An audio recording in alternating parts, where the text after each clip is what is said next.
Okay, of all the things that we are reading today, I want to talk about Mark 2:27.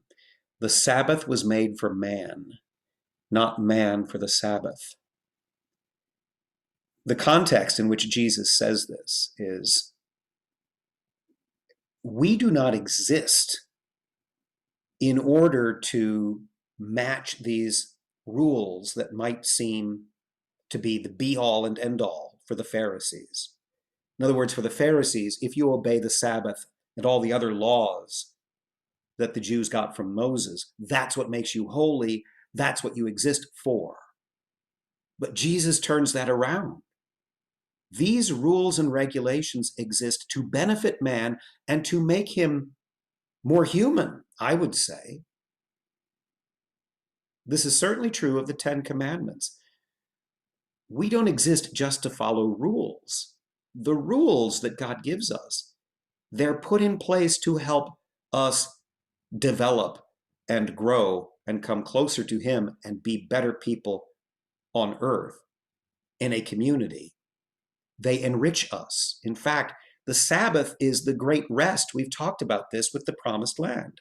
The Sabbath is the great rest, the Promised Land, heaven, the ultimate destination for mankind.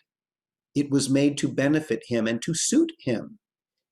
We do not serve the rules. The rules serve us, and they are for our benefit. This means that the spirit of the law is more important than the letter of the law. This means that we are not judged by the minutiae of all the various things that you can catalog in our behavior. How does it comport with all the certain things that you're supposed to do to be religious? It means that anything that is religious should serve to benefit us. And sometimes we get it backwards. We think that we have to live in this little box, this little check box. We have 1,000 things to check off to make ourselves holy, but that's not how it works. All of the rules and the check boxes are indications on how we can become more fully alive, more fully loving, more fully helpful to one another, more fully in touch with God, more fully living with our eyes on Christ. The Sabbath was made for man, not man for the Sabbath.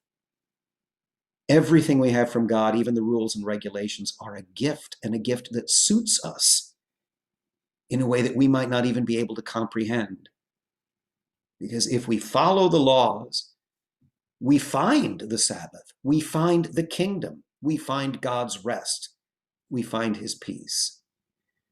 So we need to stop thinking of this backwards. We need to realize that this is about us and our development toward God and for the sake of one another.